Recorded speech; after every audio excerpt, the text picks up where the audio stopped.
welcome back to Respawning's PlayStation Pod. I am Mikey, and I am back with my good buddy Javier, and it's been a while. I think it's maybe been a month. I think it's been over a month. I know it's been over a month, because if I remember right, the last podcast we did, we were like previewing E3. And E3's like, what? But, well over a month ago. To be fair, I moved house and I didn't have internet for 2 weeks, so that's 2.5 weeks of excuses, right? Yeah, that's true. That is true. And we don't get paid for this shit. And we're adults. Yeah. But we love it. Yeah, So, no, we do. Of course we do. As always, we always say we're never gonna say next week, but we're hoping that we can become more regular, just like my shits. Oh, nice. That's a good slogan. I know. Instead of like the weekly podcast, Yeah. it's regular as Heavy Shits podcast. Yeah, regular. And at the moment, that's like a lot. So actually, if it was that regular, it would be too much podcast. It would be too much content. Yeah, you're right. That wouldn't be good. So much content, you should go to the doctors.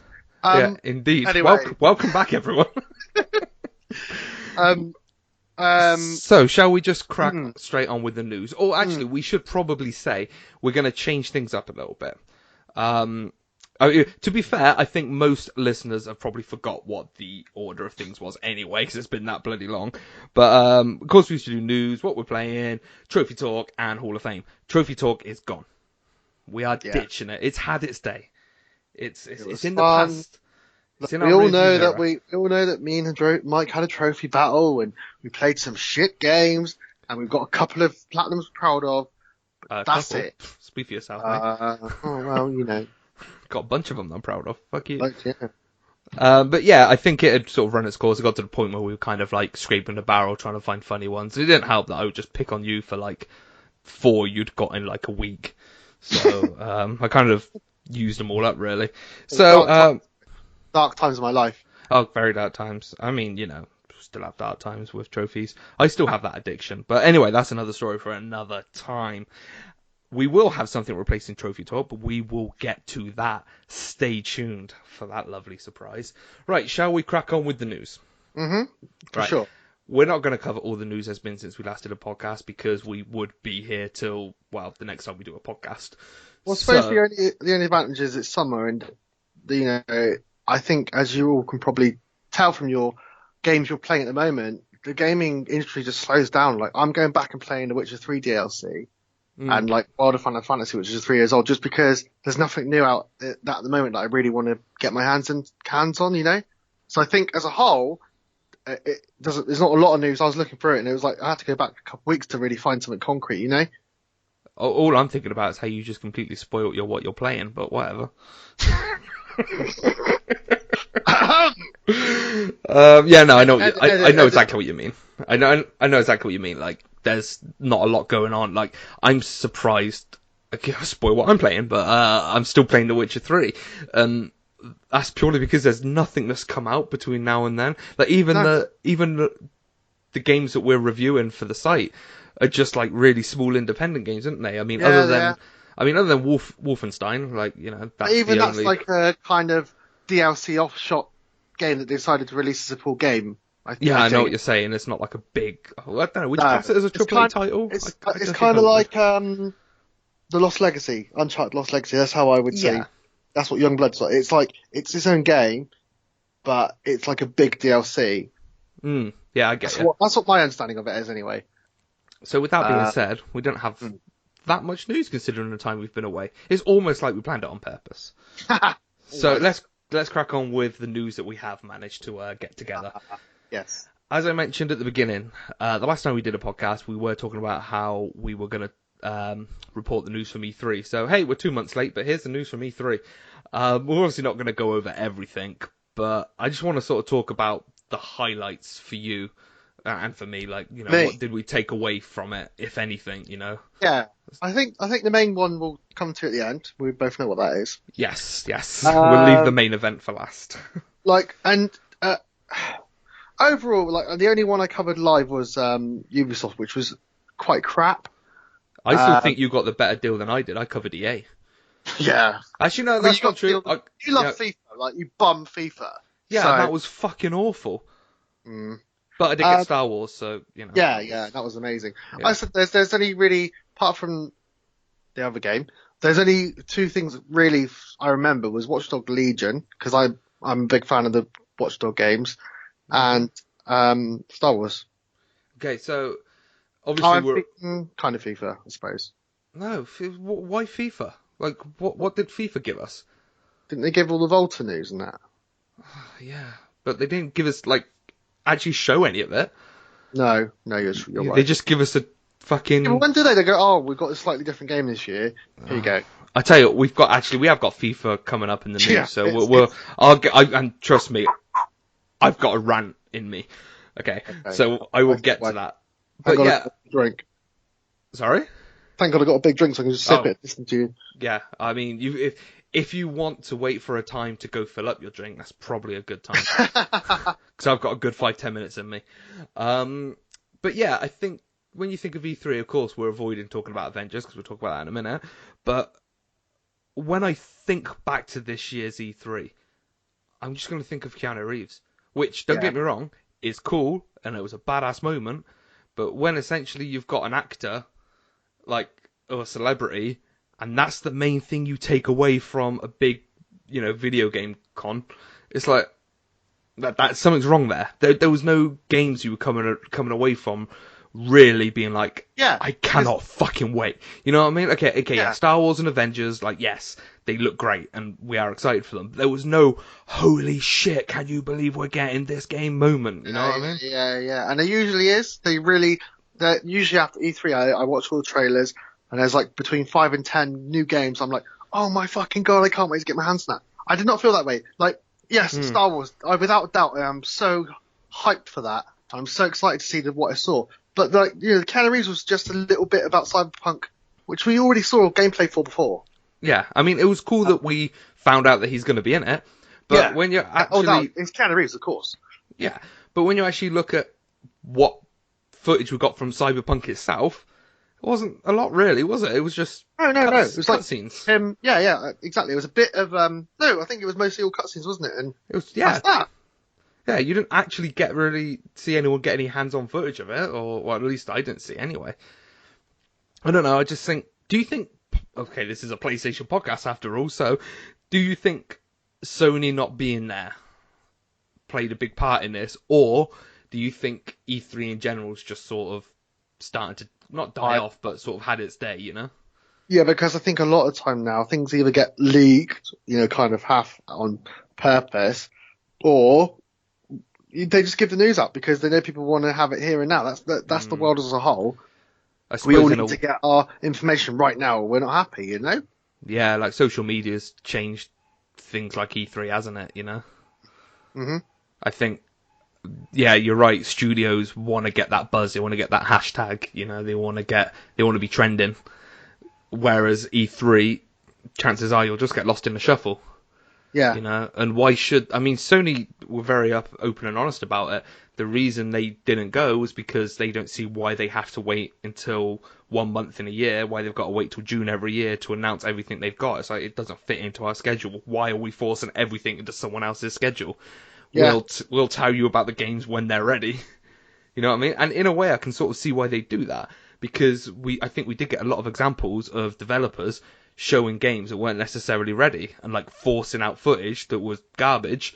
Then if anything, you're getting a bad rep for those games. You're getting bad talk. You're getting people talking shit about those games online, and that's obviously not what they want. So they're not going to show you the actual in-game footage until it's ready. So in a way, I kind of see where Sony are coming from. That why should we? We'll just, once we've got the best footage we can possibly show you to promote our game, we'll give it to you, because there's a load of mediums where we can give it to you, and we don't have to rely on this big video game festival to do it. That's why we've got like Nintendo Direct, and Sony is starting the half okay received, what's it called, Let's Play, or whatever it's called. Oh, fucking hell, we got State of Play. State of Play, that's it, yeah, that shit.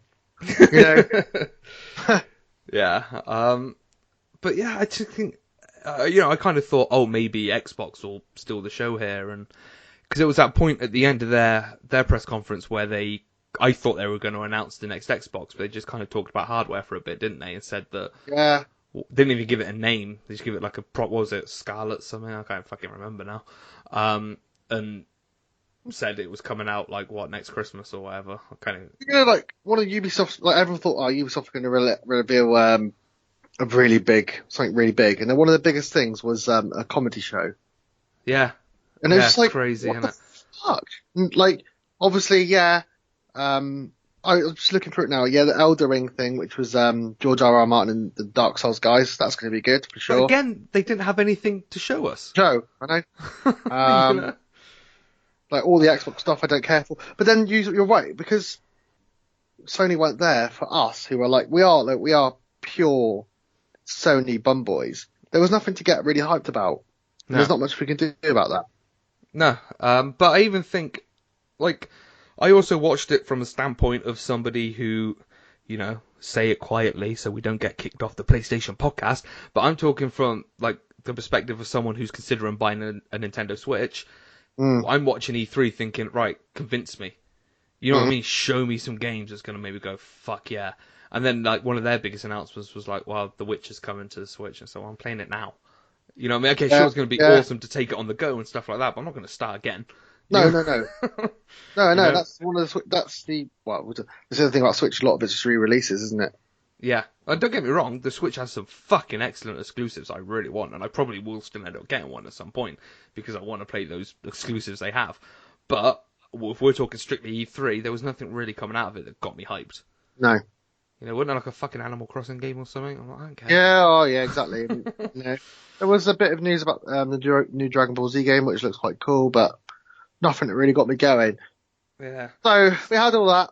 Let's be honest, that was about it. And then the big thing we all were looking forward to was Marvel's Avengers. Yeah. At the time, do you think it's fair to say that we were both really disappointed? Hugely. Yeah. Hugely. Because if there's one thing that we love as much as Sony, it's Marvel. Yeah, this could easily be the PlayStation/Marvel podcast. Let's be honest. Yeah, it could be, and there's no doubt about it. We overhyped ourselves. Yeah, I mean, I don't know what I was expecting, but wasn't that? I don't know. What I don't like about it is everything you've heard about it since has had nothing to do with what they announced. They made it seem like it was a fucking online MMO, and then since it's come out, it's like, oh, there are only some co-op side missions. It's like, well, why did you do that announcement where it made it look like DC Universe Online? That's how I felt anyway. Yeah, you're right. The reveal, I thought it looked cheap, really fucking cheap. Two, I completely got the impression that it was all online, and everything. I remember coming away from that thinking, I'm not interested. I'm probably not going to get it. What a bummer. And then, like you say, since then, I think you must have sent me about 4 or 5 different articles or news pieces from people who... Please let it be good. Please let me like. Yeah. But every report that's come out from people who have had hands-on with it have only had good things to say about it. Yeah, and their description of it sounds fucking brilliant. That's exactly what you want. Yeah. It's like, each hero has their own kind of abilities and the way they move. Thor plays like Kratos. Like, this is what I've always wanted in my entire life. So, do you think it could be a sign of the times that Square Enix felt the need to really push their tiny little online mode they've got to sell it, thinking that single player doesn't sell anymore. Let's really push that. Oh, we've got online, and I don't know, because I think about the last 2 big games they had, which were probably, I'd say, Kingdom Hearts 3 and Final Fantasy 15.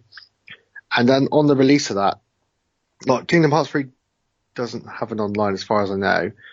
And Final Fantasy 15 did, but kind of after it. But none of that, they focused on that. And I don't think as a company, same with do Tomb Raider as well, don't they? I don't know. Yeah, you might be right. Yeah, maybe it's this whole... And it's not a sign of times, because let's be honest, online gaming's been a big thing for a long time. We're just granddads who love sitting by ourselves with our boxes playing something like The Witcher, So but true. It is true. I'm approaching 30, you're almost 30. It's like, that's what we fucking like. That's what we grew up with. Bloody Sonic and a controller that had 3 buttons.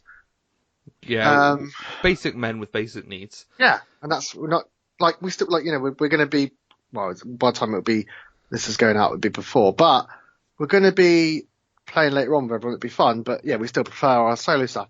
So yeah, I love how we're having this bitch about online gaming. Our plan, literally after this, is to go stream For Honor. So yeah, I mean, but you might be right. Maybe they are trying to cater towards the market, but I would argue that people who like us who want to play the Avengers game don't really care about that.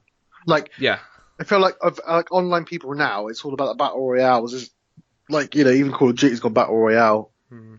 So we don't So I think you're in agreement with me then that we don't think the game's going to be bad. We just think they shit the bed with how they presented it at E3. Yeah, and the thing, one thing I still I'm not sure on is the character models. Now they have said that they've tried to on purpose not make them look like the movies, right? But gone too far the other way. But it's I'm a bigger fan of the comics, and they don't look like that either. Like the thing is, yes, I don't want it to look like the movies, but I also don't want it to look like the Red Dead Online character creator. Yeah, I get you completely. Thor looked like garbage. I was like, what Thor looks like that? Like he looked like a fucking beaten up dad. I don't know. It's just like I think they all look very weak in the face. I don't know how to explain it, but none of them look powerful. None of them. But even like the voice acting, I wasn't blown away by, and it was like Nolan North, Troy Baker, and that should have got my balls on fire. But I was like, yeah, it's just them doing their normal thing. Because that's the bit I saw first, because obviously we didn't watch it live, watched it first thing in the morning, time difference and that. Yeah. And the first thing I saw was this cast, and I was like, oh shit. And then I watched the trailer and I was like, when do they come on board and start voicing then? Because I didn't hear any of that, It was just, I mean, I can't deny it's a case of overhyping. It is, there's no doubt, we can't not be hyped when the Marvel movies are the biggest thing in our calendar at the moment. We can't not be hyped for a Marvel game. Oh, of course not. I just don't I get they don't want to go copying Batman or whatever. They don't want to go copying Warner Brothers with the Arkham games. But just look at what they kept simple. They took inspiration from both movies and comics, best of both worlds. You know what I mean? And did it well. But I'd argue that something like Spider-Man did take great influence from the Batman games, because before that, the Spider-Man games didn't have. Well, there you go. Why didn't they fucking copy Spider-Man then? The Batman. I really do feel that Batman created this focused combat with a really driven story kind of game. Yes, it's been done before, but not comic book games before that were all like the Ultimate Alliance games, which was great, but it's very different. And I'd never played a game before Arkham Asylum that was quite like the way it was, the driven story, that it was all about that kind of 15-hour story, and the combat was just so amazing. And then Spider-Man did that as well. Yes, you had New York to go and do your mini missions and all that, but the story was so good, and the combat was so fun to play with, and the travel system was brilliant. That's what I hope they do that. But if you've got a roster of, say, between 20 and 30 characters, it's going to be impossible for it to be that focused unless you've spent 40 years developing it. All right, 2 questions before we move on for Avengers. Okay. Me too. Question 1. Do you think it's a mistake doing the Avengers where they should have maybe done one character at a time and focused individually, like they have on Spider-Man, like on Iron Man, on Thor, on Hulk? Do you think it's a mistake that they've thrown them all in one? Yeah, because I would have preferred to have gotten a Thor game next. That's what I was hoping for. Yeah. Question number 2. Will it or won't it be better than Marvel Ultimate Alliance that neither of us can play because we don't have Switches? Because I've heard mixed things on that, mind. Yeah, I've not heard much at all. I'm going to go over Alex soon play it. I've heard it's good, but not mind-blowing. I do think it will surprise us. And also, don't forget this shit announcement is knocked down our expectations. Yeah, that's true. Smart play on their part. Yeah, there's no doubt I'm going to buy it on release day. Yeah, same. I'm tempted to pre-order it to get the beta thing. But it's not very often nowadays. Not because of respawning, but it's not very often I'll pre-order a £50 game. Yeah, same. It's because I'm an adult and have food to buy. I also don't see the point in pre-ordering games in general, to be honest, especially because you don't know what last-minute deals you're going to get. Yeah, I'm really on the fence about Avengers. I still can't make up. I've not seen enough. Like everything. Don't forget everything we've heard since that announcement has been people who've been able to see like a half an hour to an hour demo and they've written about it. Like we still haven't seen for ourselves, and I don't think until we get like some sort of demo and we get to play as like 4 or 5 of the characters, we're really going to get a feel for it.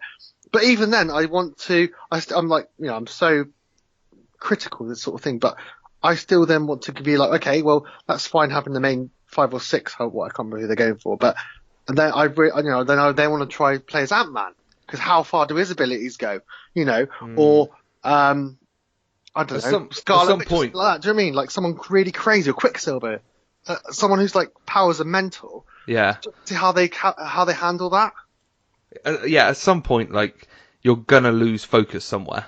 Yeah, because you're not gonna be able to be Ant-Man unless there's like a side mission where Ant-Man's got to crawl through the vents. Yeah, I know what you're saying. It's not going to be like, oh, Ant-Man's going to be able to shrink down on the Franklin Bridge, and jump in between the little cars, and it's going to be whilst Iron Man's flying above you and shoot repulsors, because that's fucking impossible with that level of gameplay, and whilst you're meant to be playing.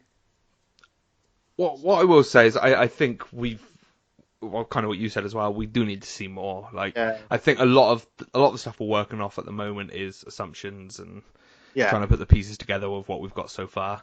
I think it's just a case of wait till we get more footage and maybe even get hands on with it with a demo or a beta, 100%.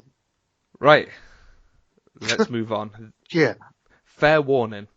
I imagine a lot of our listenership aren't into FIFA.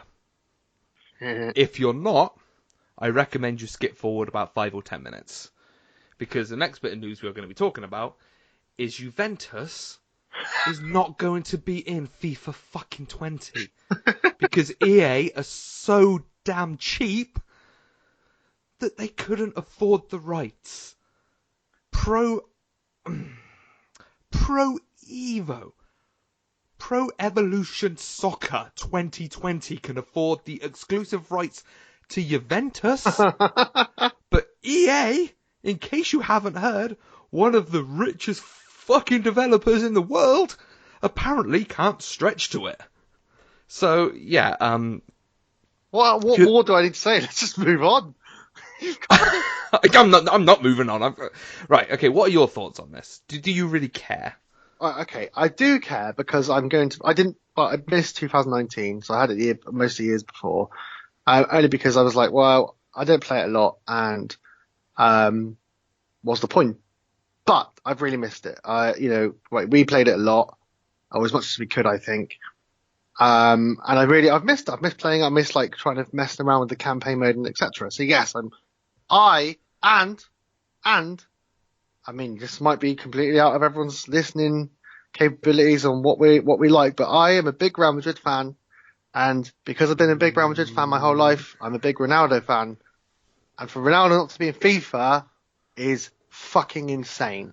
Well, okay, right. Well, it'll be like some cheap, weird, like Ronaldo. No, he's going to be in it. Like, he is in it. Oh, because he's in Portugal, yeah. Because he's in Portugal, and... Right, here I go again. I'm fucking set off now. That's right. Yeah, go on. Right.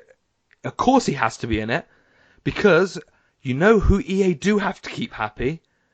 FIFA Ultimate Team players. Oh, you still need to be able to put all your real life money into the game so that you could potentially play as Ronaldo in your dream team.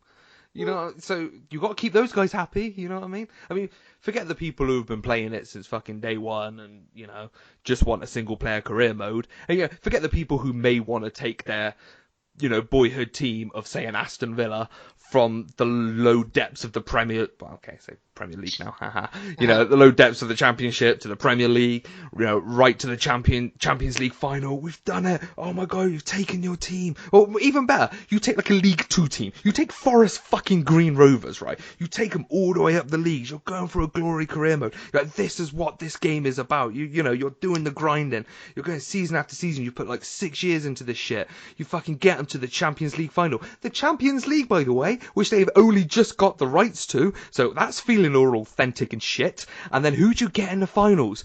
Juventus? No! Fucking... Hold on. What? Piemonte Calcio? No! Give me Juventus! Juventus can't win a Champions League for shit. So Forest Green would probably win, yes, but that's not the point. My point is, like, FIFA doesn't have much going for it these days, right? Yeah. Well, I mean, like, let's be honest, it's been the same shit for a long time now. And I'm one loyal motherfucker. Mostly because I like to play as Villa in a new kit every season, right? And I've quite enjoyed the journey mode. I've really wanted to see, like, each chapter of the journey mode play out. So, it's had its reasons, but for me, once I finish the journey mode, I gravitate to career. I will never, ever touch a Ultimate Team. Not in a million years. Because I'm smart. I'm not a fucking moron. So I don't go anywhere near Ultimate Team. Now, I go into career mode, and other than a few little cutscenes, when was the last time it was updated, realistically? If anything, it's gone backwards. Where, like, over the years, by adding new teams and new players, or whatever, it's created glitches and bugs, and they just haven't bothered doing anything about it, and now it's just a glitchy, buggy fucking mess, where, like, Bayern Munich, in your career mode, will sign, like, 20 left backs for no reason. You know? And now they haven't even got the decency to have every single team in it. I tell you what, I would not blame people who are like me, who are very like, I love the FIFA gameplay, you know what I mean? And you do too. You're the same as me. And we've tried Pro Evo. We cannot get on with it, you know what I mean? But I wouldn't be surprised if there's people like us that now force themselves into the Pro Evo gameplay just so they can have a full game. Because that's essentially what EA are stopping you having. They're stopping you having a full game. Because it's not just Juventus you're losing, mind. Like, Barcelona is the bare bones version of Barcelona they can get, because Pro Evo also have the exclusive rights to that. Now they can have like Messi and all the players, and they can have the kit, but they're only allowed like the rendering of Messi from the last time they were able to get him in and, like, you know, scan him and shit like that. So you've got like a 3 or 4 year old Messi, like, that they're still using, like his old model from 4 games back or whatever. There's no new camp. You know what I mean? There's just I know it's pay, but if FIFA has anything going for it, it's licensing. It's that everything's official. Everything's how you see it on TV. Just because Pro Evo needs something to keep going, and I really feel it's a massively inferior game. Like, we even tried playing it, didn't we? Yeah. I don't know, mate. I just think it's a case of EA. This to me is just one last nail in the coffin of EA being like, oh, we couldn't give 2 flying fucks about us single player gamers. Like, we are just all in on Ultimate Team. And they've looked at it, okay, Pro Evo are going to spend, or Konami are going to spend this much to get Juventus. We could outbid them, but how does having Juventus in our game make us any more money? I bet you, right, the fucking twats up at EA had a look at how much do Juventus kits sell on, like, Ultimate Team packs. And they were like, oh, it's not worth it. Yeah. You know, I guarantee that's probably how it went. They've probably got enough money to have done it, haven't they? It's EA. You really have any questions that EA didn't have the money to outspend Konami? I mean, out of all developers in the entire fucking planet, like, sorry, I know it's FIFA and most people don't give a fuck, but, like, it's annoying. Like, I am so tempted to ditch them this year. I really am. I'm gonna, like, wait to see what the career mode looks like, because they're apparently announcing that later this month. And if there's 0 changes, I'm going to be so tempted to just not bother. Oh, really? I just carry on playing the one I got. Yeah. Because you know what what FIFA 19 has that FIFA 20 doesn't? Fucking Juventus. Actually, I'll just go back and buy that one. It's going to be like a $5. Yeah, exactly. We'll just play that online, mate. Yeah, who cares? I'll tell you what, I usually like playing the new one because, you know, you get Villa's new kit in it, but Villa's new kit looks like fucking shit. I prefer last year's one. You will officially be in the Premier League in the new ones. So. Yeah, but last year's one made it so that you could edit teams to put them in the Premier League and give them the Premier League badges and everything, so... Hey, it's like WWE. So yeah, but Grealish gets his real face in this new one. I don't know what else I can say about that. I completely agree with everything you just said. I don't think I've ever... Like, I try not to swear on the podcast too much. I generally think in the last 10 minutes I've sworn more than I have in the entirety of all the episodes we've done. Obviously, that's why, because this is one of the first times we've covered FIFA. This is Look, one thing we never, I don't think we've really spoken about it. Like, the amount you play FIFA is insane. Like, people don't know that. Yeah, I it's a serious addiction. Yeah. I did do an article on it. It was like my first article for respawning. No, yeah. But I just put it out there. This is my addiction. But like when that video was coming out, you know, the thing where it was like you spent the most hours in this game, and like my Witcher 3 was like 100 and something hours, and your FIFA stuff was like trumping that by a mile. I can't remember what the figures were, but it was insane. I can't remember now, but yeah, my top my top 3 games was like FIFA 18, 15, and 16. I was like, just play an RPG. Come on, bud. Come on, you put that football down. I guarantee I still play FIFA 19 as much as I play The Witcher 3 at the moment. To me, it's the most relaxing game I can play. It's my go-to for just like because a lot of, like I said before, a lot of my gaming is in like an hour here, an hour there. It's just the easiest game to just flick on and play a match, and then carry on with my day-to-day life. But that's another conversation for another time. Right. So the other okay. thing, Go Real on. Madrid are on all the covers. So it was like, oh, Eden Hazard is on the standard edition, but wait to reveal the ultimate edition. And it was like, okay, Zinedine Zidane is on the ultimate edition in his realm. So you've kind of got to buy it. I have. Yeah, I'll buy the standard. If I buy it, it'll be a standard edition. Yeah, you still get Fat Hazard on it, so that's fine. Cool, man. Well, that's all I got. I've done FIFA for sticking with the best team in the world. All right. Next on our news list. Yes, welcome back, those who fast forward. Welcome to the first hour, or whatever it is, so we've just covered 2 things. Marvel and I don't think we're an hour in. So... Oh god, we're not far off. Right. PS Plus this month. Yeah. Wipeout and Sniper Elite. Are you interested? Yeah, I'm not in Wipeout. I've never liked the Wipeout games. If I still had my VR, I would have been interested in Wipeout. But have you ever really... Have you played like Wipeout games before, yeah? Oh, yeah, years gone. Definitely. I can't remember, one of my good friends, neighbours when I was younger, had one. I played it quite a lot. And it is fun, but I've never been a big fan of racing games. So all it is a racing game without wheels, in my opinion. I agree. And I think, look, I do really think, I'm not dissing it. I think if you like racing games, you'll really enjoy it. I just don't. Simple as that. Yeah, my relationship with Wipeout ain't much different, to be honest. The only one I really played, I remember playing like the older ones way back when. Didn't really care for them then. The only ones I've played, well, I say recently, can't even say recently, but I played the Vita version. Oh yeah. That was fun. It was good. And I remember it being one of those games that you can sort of show off your Vita to and be like, oh look, you get like high level PS3 graphics out of this bad boy. But I don't know. I'm not massively into racing games anyway. But if I do play them, I kind of do stray more towards the realistic racing games rather than weird sci-fi ones. You know? Yeah. Like I would probably, I'd get more out of like, well, like when I played Dirt Rally a couple months back, you know what I mean? Like I got more out of that than I would Wipeout, or I'd get more out of a Formula 1 game, for example. Like that when talking racing games or like a Gran Turismo, you know, that sort of shit probably holds more interest to me than something like a Wipeout. I don't know. It's just not for me. I probably wouldn't even bother downloading it. Probably wouldn't even try it. I'm just not interested, to be honest. I can imagine I'll get bored of it pretty quick. But what about Sniper Elite? You interested in that? Yeah, I always thought about like getting one as a laugh. And then I honestly like Luke's review, which we're gonna think I will repost soon. Is so funny. Yes. But keep also, an eye on Respawning for that, because I think we are going to repost it. And I agree, that gave me interest in it. I mean, I gotta be honest, I look at it and I just thought, hey, this is so like, this is so dumb of me to think this way, but like, I don't really like shooter games anyway, you know, and so I looked at it and was like, it's just another shooter, but you're restricted to only using a sniper rifle. Then I read Luke's review and was like, oh no, there's more to it. It looks like you can get like Mortal Kombat style fatalities with like sniper shots to the bollocks. Yeah. I'm sold. Which is rad. Yeah, that's cool. So, I completely derailed your train of thought there, haven't I? Yeah, no, I'll play it. Also, what can I say? I am interested. I think it's a good free game.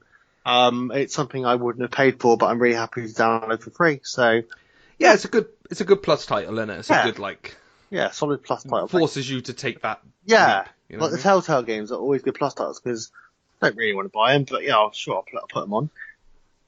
Since we haven't been around for a while, we'll probably talk about last month's PlayStation Plus as well.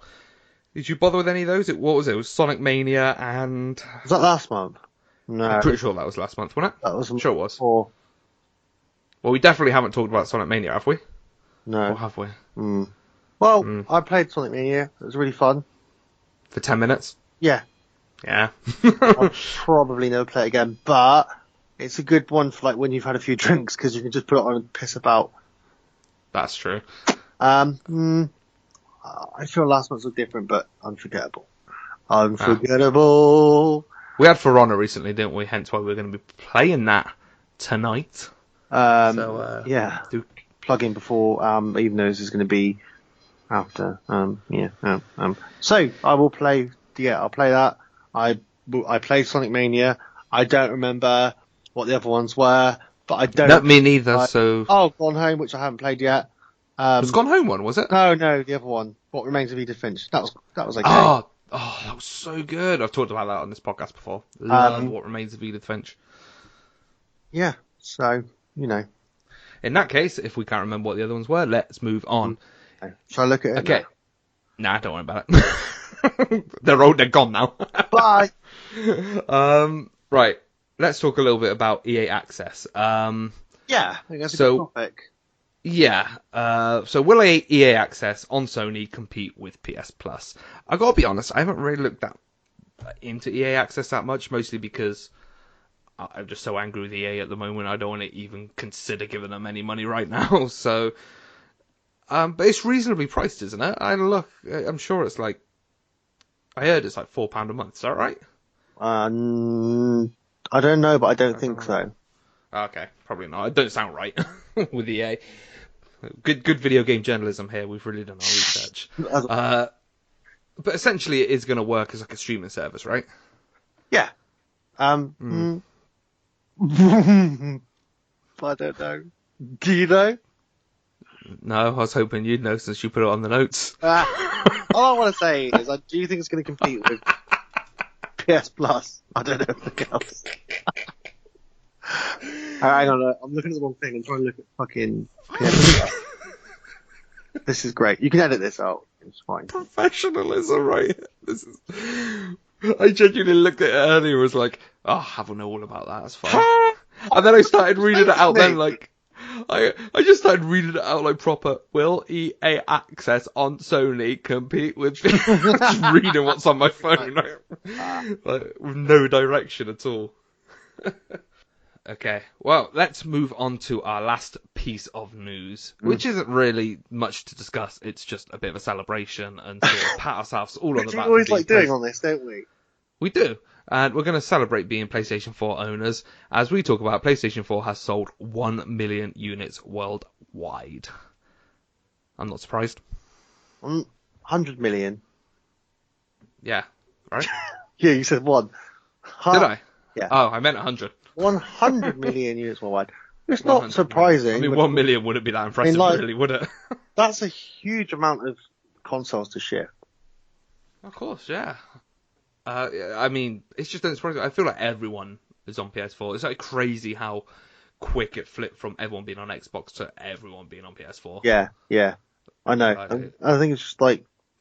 I think that was down to a matter of timing with Xbox because they released the 360 earlier and all that crap. Yeah, I think it goes to show how important a launch is for a console, because if we're being brutally honest, okay, we're fanboys, so I'm always going to say the PlayStation's a better console, and I'm not just saying it to be a fanboy. I do believe it, but the only reason I believe it is because I prefer the exclusives. Yeah, give me Uncharted over Gears of War any day of the week. You know, that's just me personally. But there's going to be people out there the other way around that can't live without Gears of War and Halo, and that's awesome. So, but when you actually look at the consoles themselves, they're fucking identical, aren't they? Let's be honest. Like, the power they have is identical. Yeah. The only difference is the analog sticks are. I think the controllers, Xbox. Like, I don't like the Xbox controller at all, and I've never. Neither do I. But when I had a 360, I got used to it pretty quick. Yeah. And I had a 360 because it was, Damn true. one, reasonably priced, and two, out, how many months before the PS3? Oh, yeah, it was good. And long time. yeah, and I wanted to play next-gen consoles on a HD TV, so, and again, that just goes back to how well Microsoft launched the 360, and now talking about how well Sony launched PS4, for the gamers, or we talked about this for the players, and how Microsoft went in a little overconfident and were like, hey, we're going to give you this all-in-one system. Fuck games, and then Sony just went completely the other way with it, and now bang, just like that. I think what didn't help Xbox is the way that streaming took off, because everyone then got really into streaming, which was available on all platforms. So it didn't really matter about your entertainment editions, because Sony had Blu-ray, and you could get Netflix and everything. So it was like, I never really thought about that, to be honest. Yeah. That's a really good point, because I remember one of the main things that Microsoft were pushing with the Xbox One was like, oh, you can plug in your like Skybox or whatever, and you can watch the football on your Xbox. It's like, wow, I've got Now TV. Yeah. Thanks, Xbox. Yeah, the system's completely pointless. Yeah, and it's I never thought about it that way, really. Yeah, and I just think it's the way the PlayStation seemed like, even though they're making money, they want you to have a good time with it, whereas Xbox is Xbox. Good old Xbox. Microsoft, and it felt a bit more like, we're going to take your money because this is essentially a glorified DVD player. That's how I felt anyway. And I was never going to buy an Xbox. I was never going to buy a 360. I played a bit of normal Xbox, never owned one, and I was like, yeah, it's fine, but I preferred my PlayStation 2, and I waited for the PS3. Yeah, I know. I got.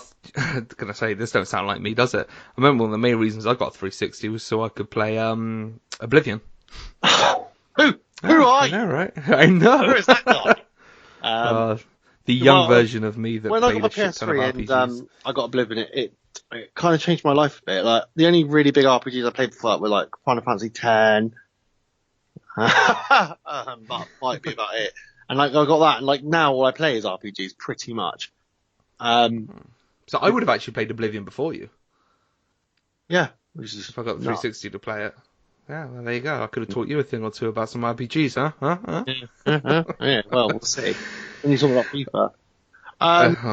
But, that's great news. I'm extremely happy for him. I think it just goes to show that it is the best-selling console, isn't it? Or the highest-selling current console, anyway. Hey, right, yeah, currently. Well, the Switch, in fairness. Don't you bastard! Just let him have that moment. Oh, I was going to say, Switch in fairness hasn't the Switch been is out doing as long. incredibly well. It's insane. The fact that we both kind of want one, and a lot of people we know have one, it shows how good fun it is. I've got to be brutally honest, mate. I'm not even on the kind of want one stage at the moment. I'm like, when I get when I have a spare £300 to spend. Yeah, exactly. That's the thing. It's like that £300. If you find that, If I had a £300 voucher I could spend on anything, it would definitely be a Switch. Yeah, same. So, put it this way: if I do well on the football this season on a good betting week, that's a very good idea to do some betting. We do not encourage gambling on the PlayStation podcast. Spawning does not promote gambling. Right. Gamble responsibly. That's drink responsibly. We've spent a while on the news there. When the fun stops, stop. When the fun stops, stop. For gambling and the news. And masturbating. Moving on. We've been playing. You go first because mine's already done. How won't you tell us what you were playing? Go on. You've already touched on it, so you might as well. I've not been playing a lot, honestly. Not just because of moving. I just haven't. I've not really sat down and my PlayStation for long periods of time. And recently, it's like you said, this time of year there's nothing new out. So unless you're willing to go back and play some more games, to get to it. I'm doing a lot more outside. I'm doing a lot with my house, and I'm trying to watch stuff. I've been watching The Boys and Good Girls, which is really good. Boys is so good. The Boys is so good. But honestly, if you haven't watched Good Girls, it's like a female Breaking Bad. It's so good. It's a really weird combination of things to watch. I'm watching The Boys. I'm watching Good Girls. Got the genders in them. He's like, I'm just watching boys and girls. That's So what I have been playing, like I have just reviewed Church in the Darkness, and for a £15 indie game, it's absolutely sublime. Like honestly, like it's not very often I review an indie game and really like it, and I gave it an 8 out of 10. Honestly, if it wasn't for the fact that it was a fairly basic indie game, just in the way that it does things, it could have got higher. But it's really good. It's well worth 15 quid. It's easily the best 15 quid game I've ever played. I've played many worse games which were like 30 or 40 quid, right? It's basically, go and check out our combined video review, which I and Mikey kindly edited and narrated for me. Well, you wrote the review, and I thought I was very responsible in just narrating that review for you without changing any of your words. Yeah, it was so tempting. It's like we're one being. I was so tempted to go, and I give Church of Darkness an 8 out of 10. And I'm a ballad. My name's Javier, and I am. And then just literally finish the video with your face going, narrated by Javier. Or written by Javier. Damn it. Right. It's great. Like, it's really fun. It's like a really kind of simple survival game set in South America, and there's not like it's an indie game. Like the graphics are what you expect, but you're there to go and rescue like your nephew or someone's nephew, depending on what character you pick. You've got to go in and find clues and get to him, which I haven't done yet. And every time you die, the whole game resets. So I've got to be honest, I was surprised with how high you went with it. Yeah? Well, just because from the outside, completely judging a book by its cover, it looked a bit meh. Yeah, it looked a bit naff, but watching you play it did look good. Yeah, the price obviously is a big factor, but like there isn't. The thing is, when I rate it, there's like I do think about the good versus bad, and there isn't many bad things. Like I say, like it could have been better voice acted. The voice acted by the preachers, the bad guys are good, but more of the guards could have had real voices. Yes, the graphics were slightly better. I think after playing it for a long time, the map won't be very big. I don't think it's got a lot of gameplay in it, but that's it. Like that. Apart from that, like I enjoyed the way it played. I liked it was top down. I liked the atmosphere of it. I liked that it didn't, you could get killed and reset, or someone would trap you and you have to try and escape from the cage. The way I describe it is not the combat and everything is not as deep as that, but just when you play you can pop it on. You can pop it on for half an hour. Like if you want a quick playthrough and try and discover clues to help you next time, you can put it on for half an hour and like kind of choose to die in a way. It's very accessible, and I do think it might be kind of a breakout indie game. I can see it. Oh wow. Well, yeah. I mean that is like I can't think of any other games that would make you want to go out and kill your character just so you can figure it out better on your next playthrough. That's a smart way of doing it, really. I don't know for sure. I haven't played enough to say, like, this clue is in the same chest as last time or anything like that. I don't think it is. I think it makes it up. But I like that you have to kind of re-explore on you. And also, every time I've played, I've been put in a different position on the map after I've died. So I like that. Yeah, I noticed that. Even though you're kind of playing it again, you're exploring a different part of the map, and it's big enough that at the moment I've not kind of gone over myself too much. I did have a question actually. Like even through watching all your video footage and like narrating your review and everything, I didn't quite understand. Can you actually pick your character, or do you just pick male, female, your race? Gender and then you just get like assigned a character, or that's okay. It. You don't actually. I think the game has preset people depending on what gender and color of your skin you pick.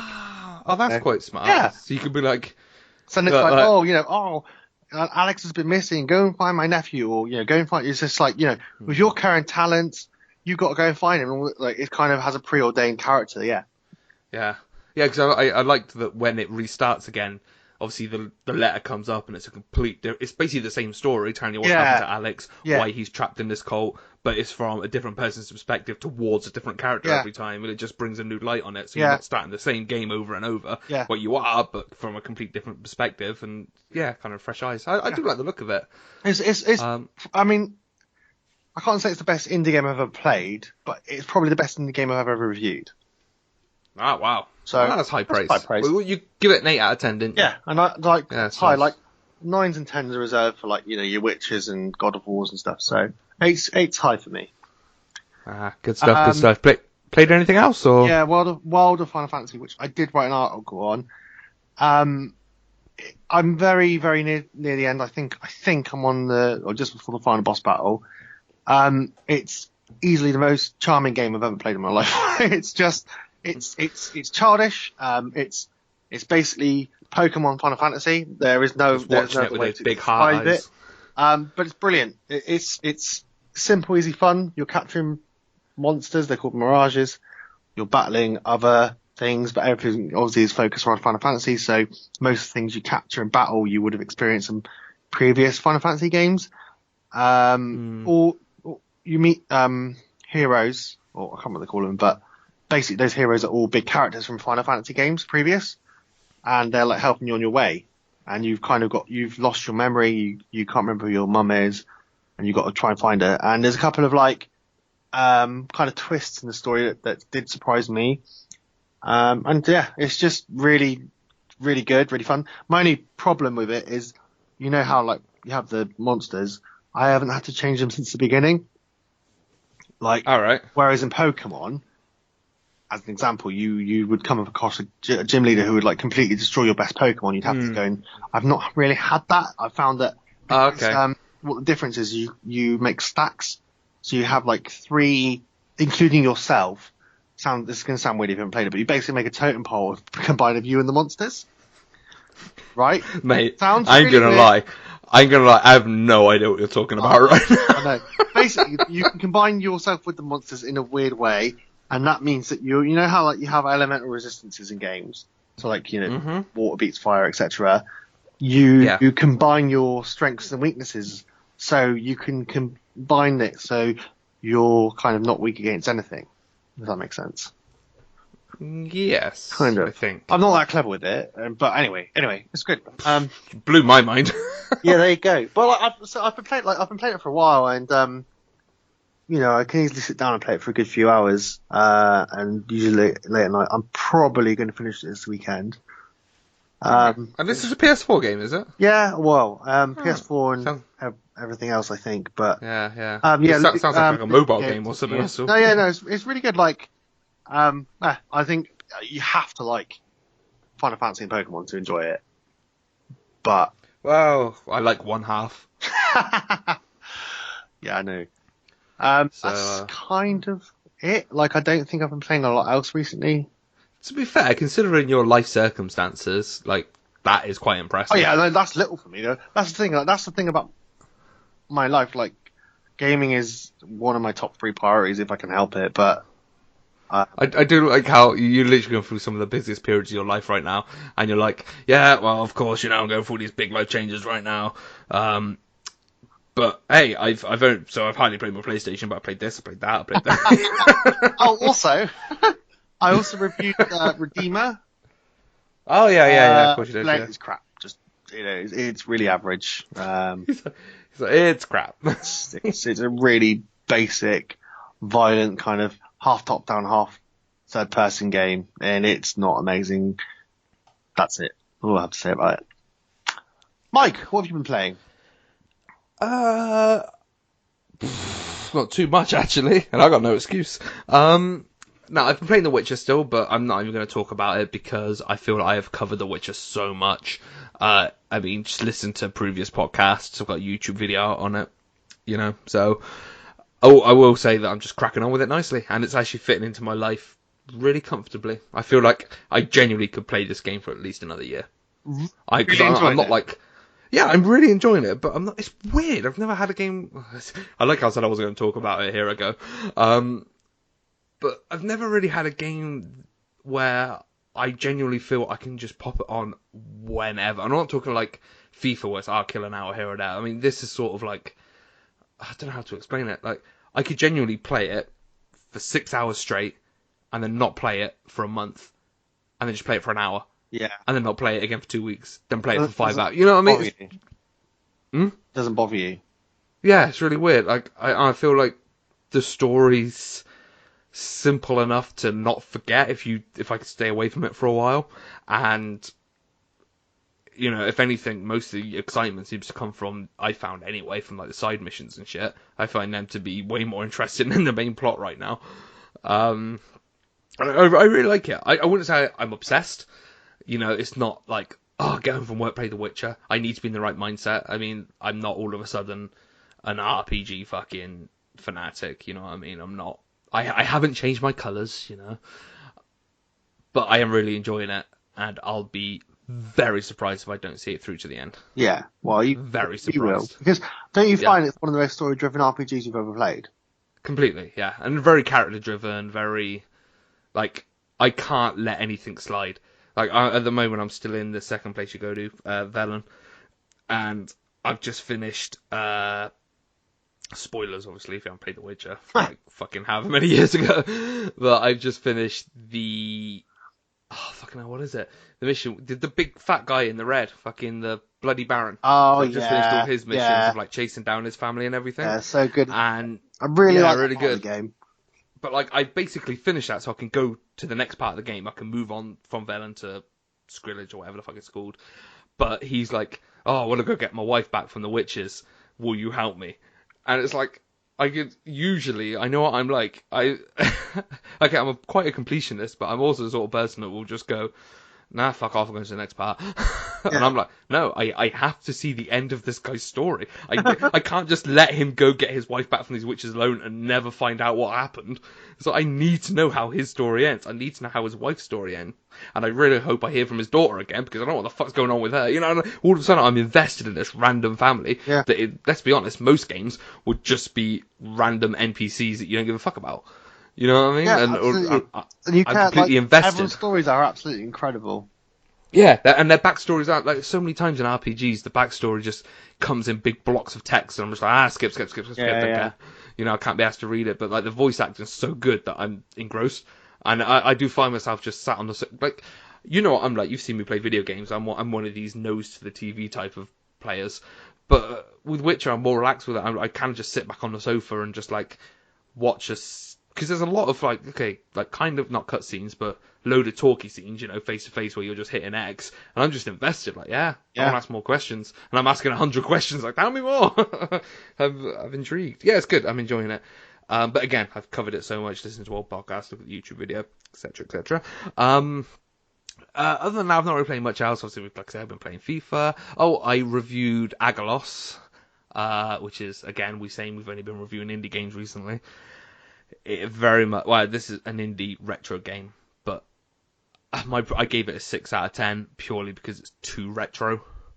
It's just takes the retroness, if that's a word, too far.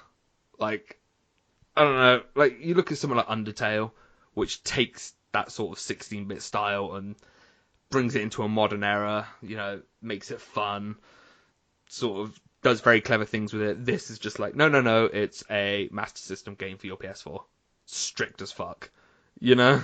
If you don't save it, you lose your spot. You know what I'm saying? Like, if you can't play your own music over it, for example, that was a tiny little thing that bugged me. I thought the soundtrack was very bland. Like, because I quite like the retro-style 16-bit soundtracks to these games. Yeah, it doesn't happen very often that you can't play your own soundtrack over a game nowadays either. Yeah, so I just tried, like, I was getting really fed up because I was stuck on the same bit for a while, which is fine, like, it was a good little challenge. But I was just getting so fed up with the same little theme on, like, a 30-second fucking loop. I was like, I need to play my own fucking music, this is doing my head in. So just, like, launched up Spotify, went to play something, and all I could hear was, like, Lamb of God mixed with this terrible 18-bit fucking racket going on in the background, and I was like, what? So I had it off, okay, just like turn soundtrack off in the options. No, there's no options for soundtracks or volume or anything like that. It's literally like continue, save, exit. You know what I mean? It's very... I don't know if it's just because it's a very, you know, cheaply made independent game, or if it's because they really want to be super retro and be like, no, we're a proper, like, this is what it was like back in the day. I don't know, but it just put me off. I imagine some people would love it, but for me personally, I thought it was a good challenge, but I just got frustrated.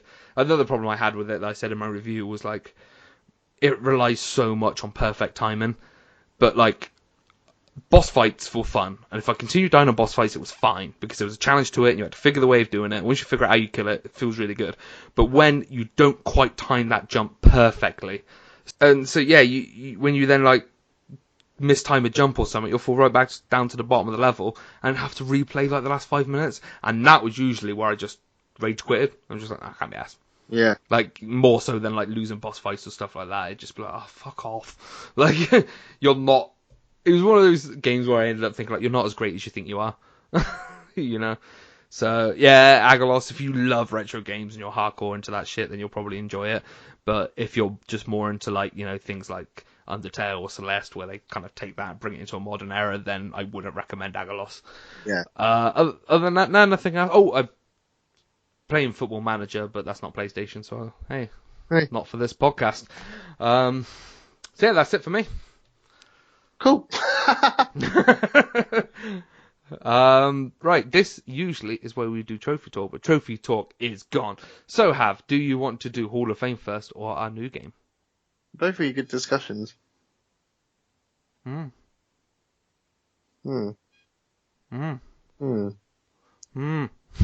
Let's do...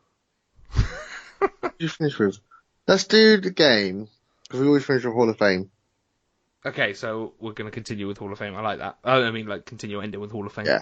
Right, so replacing Trophy Talk. Do you want to explain it or do you want me to explain it? Your idea, wasn't it? Yeah, go on.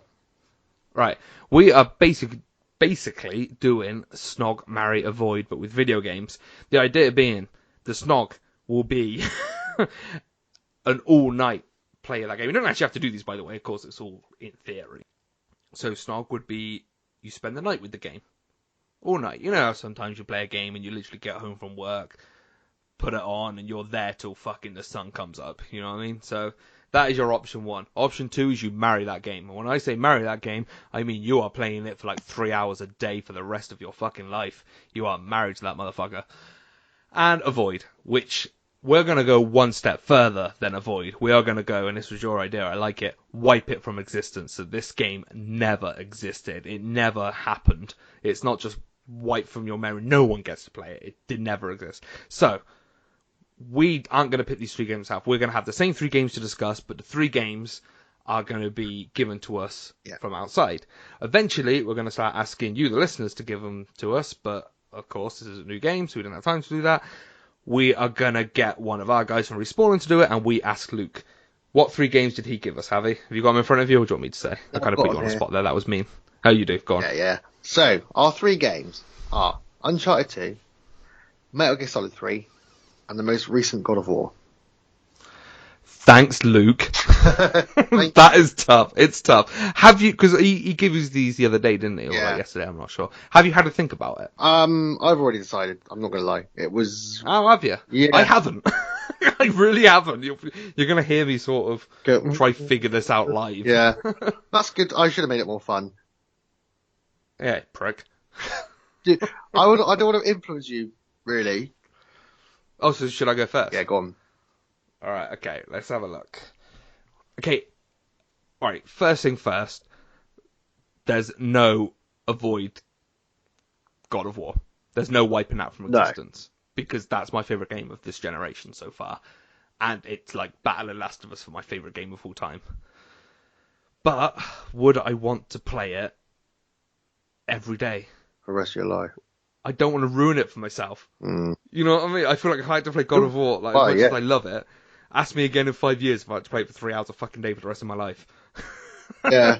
You know what I mean? I feel like a game more like Metal Gear Solid 3 in this list would probably fit into the play it every day of your life better than that, but that would leave me scratching off Uncharted 2. No. Uncharted 2 has to be that one-nighter.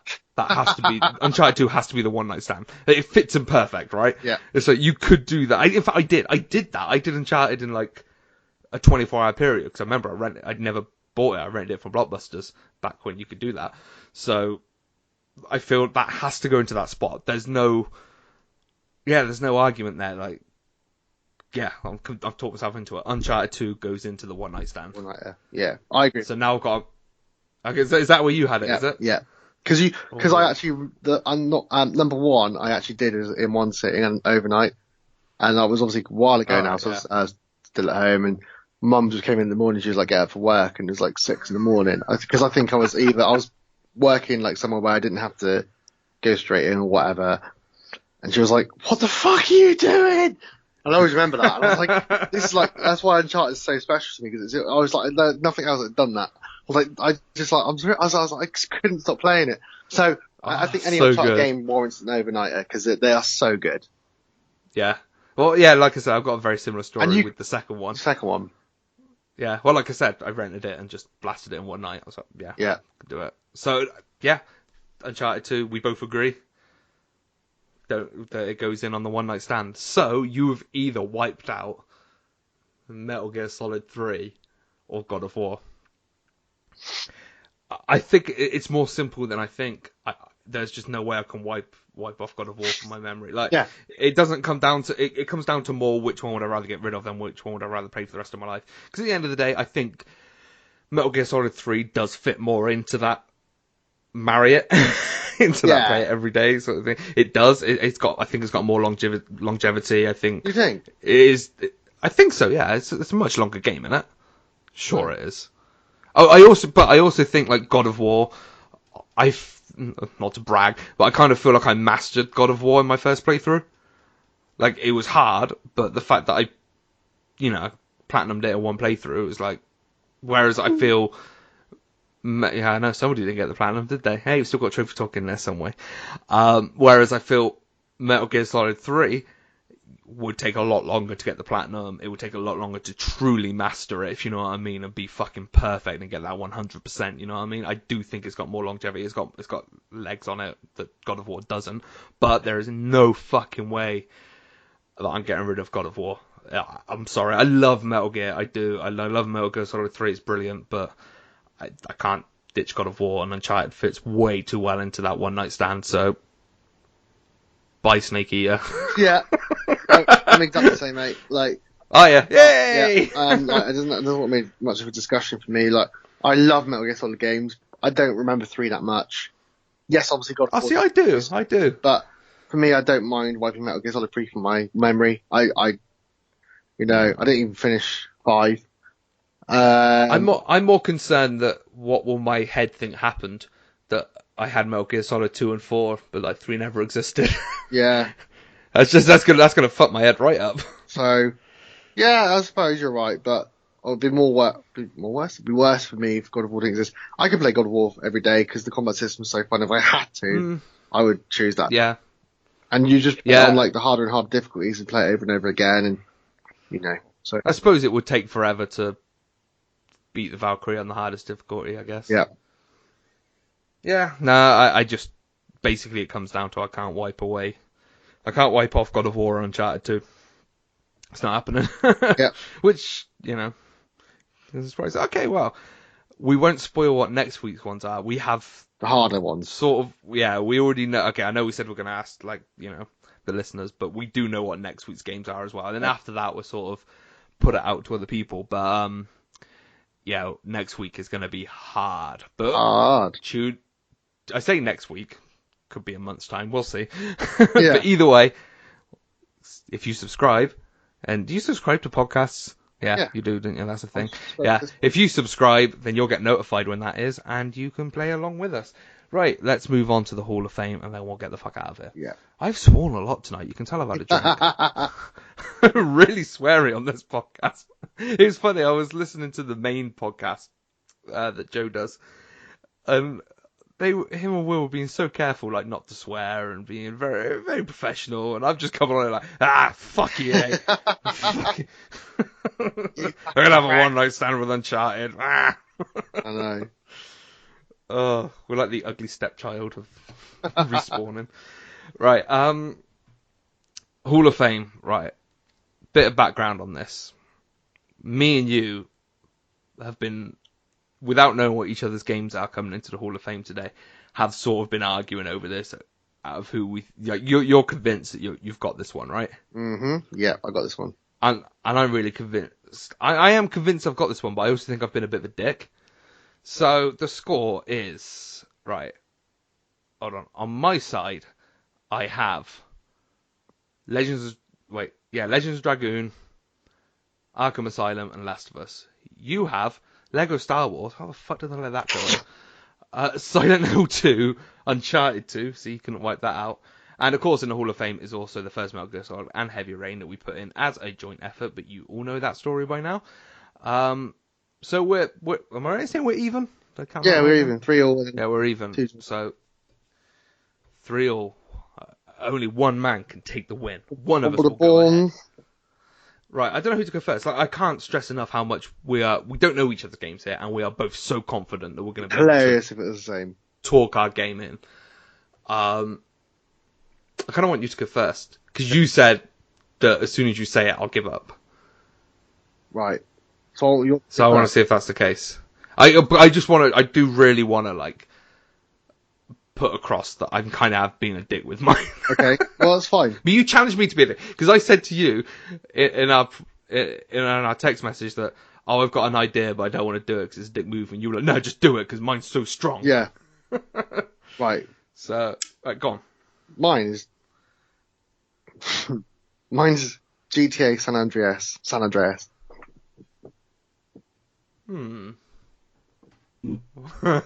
You're gonna put mine in. Why? You're gonna put mine in. Did you want to say why you want San Andreas in, or do you want me to just say mine? Why do I want San Andreas? Because it's the well, I know why you want San Andreas. I know why you want it in. Deserves a remaster. It's that.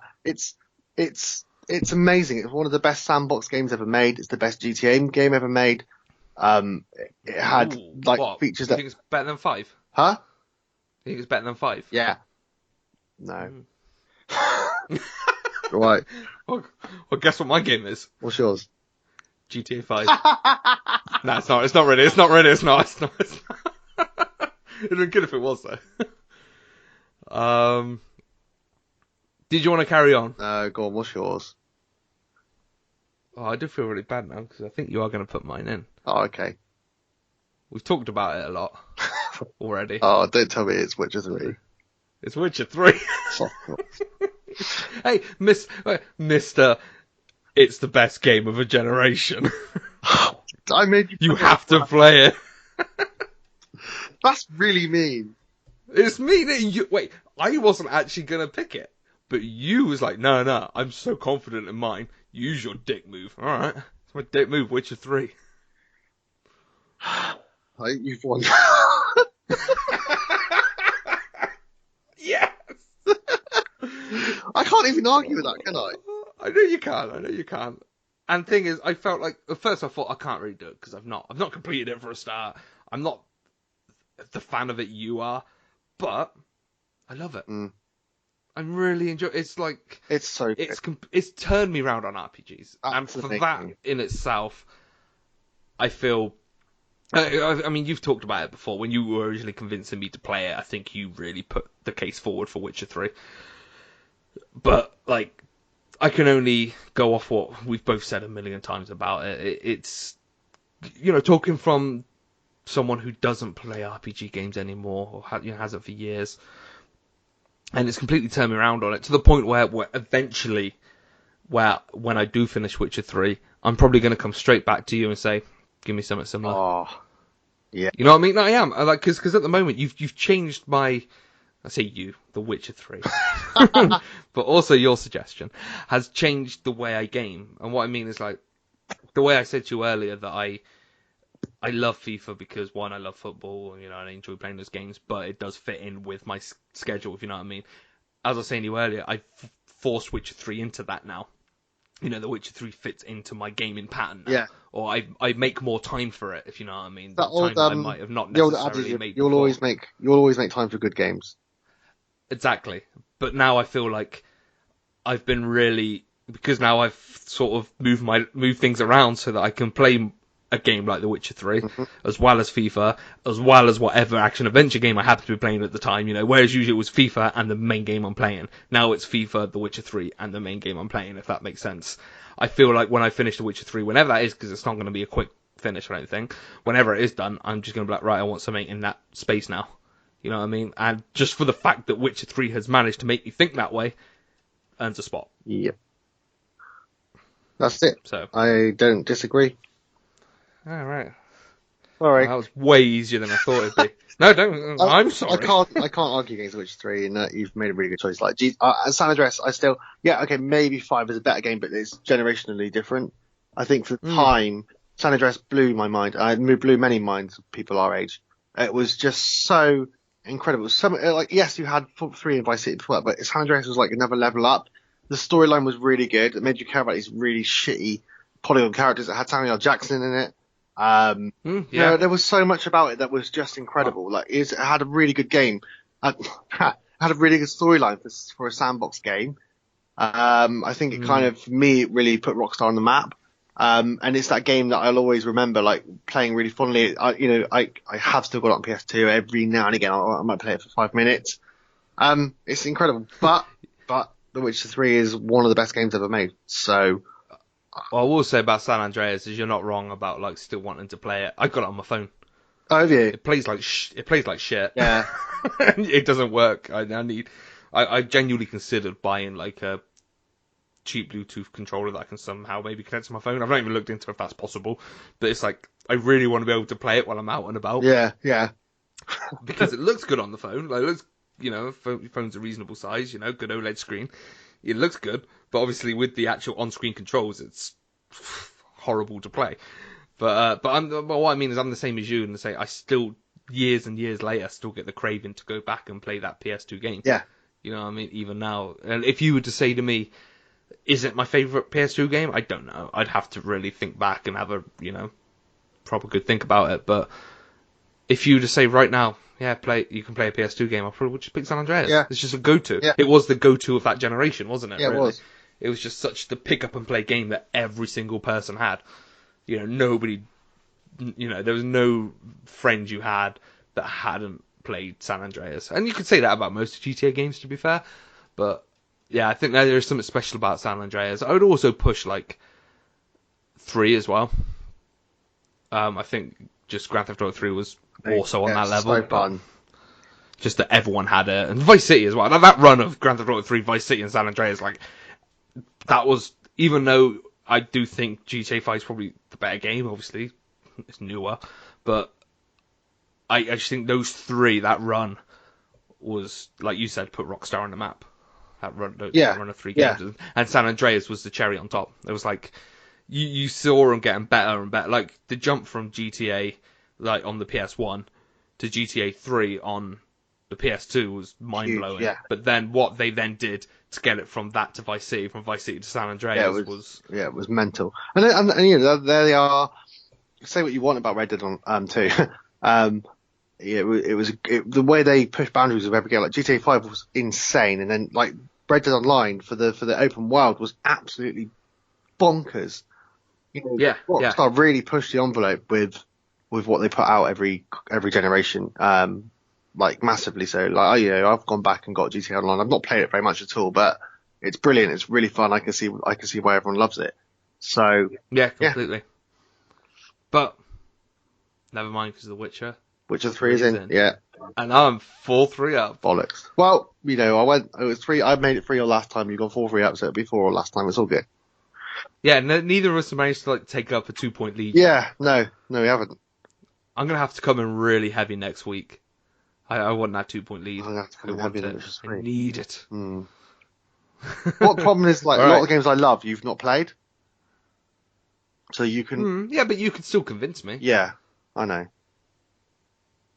Maybe. I mean, mate, the fact that you've got Lego Star Wars and you've obviously got that. You've clearly got that quality of being able to convince me. I just give up.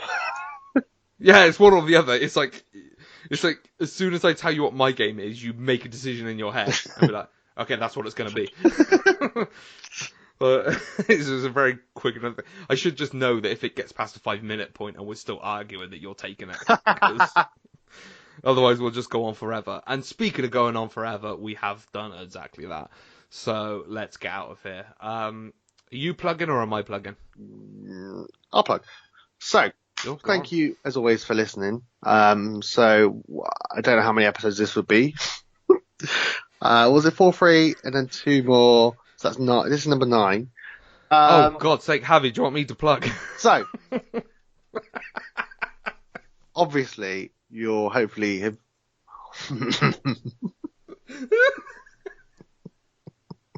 I was expecting just to hit it all really quick and do like bang, bang, bang, bang, bang. See you later. We hope that you found this podcast through our website, respawning.co.uk. If you haven't, please go, because everything we do is channeled through there. We have a YouTube channel, which we are updating more than ever. There are streams, created videos, reviews, everything you could possibly want for the YouTube channel. And we've also got our Patreon. So if you decide you really like us a lot, and you know there's one less cup of coffee you want per week, go and spend that money on us, and we can continue to give you more and more great gaming shit. I couldn't have said it better myself. You could have. Best plug ever. Let's cut that out and use it everywhere. Yeah. Let's just make that the end of every single one of our videos, podcasts. That's what a plug sounds like after a few rums. Exactly. Basically, what Javi is trying to say is, if you've enjoyed us, you can enjoy us everywhere. We are on all, like we said, podcast, audio, YouTube, video. Our website is written. We're on Patreon. We're putting out a ton of content. There's about 12 of us who write and stream and video and all that regularly. So we love video games as much as you do. And I'll tell you what, if you're absolutely crazy and have sat with us for nearly an hour and a half and think, you know what, I could sit with those two for another hour and a half. Yeah, one, you would be crazy. But two, if you want to do that, you can. Go onto YouTube right now and just search Respawn in UK. Look under the For Honor stream, and that's exactly what we're going to do right now. Because by the time you listen to this podcast, we would have done that stream, and it'll be like carrying on listening to us from this we're gonna get more to that, as if it's one long podcast. Absolutely. So, you want more of us? Go check out our YouTube page. Tatty bye. No, that's not done, is it? Bye. We will be back when we'll be back. I'm not sure when that'll be, but it'll be soon. Soon.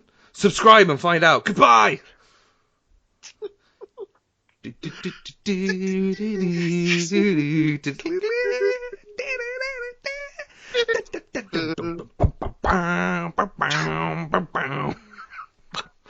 Please keep that in.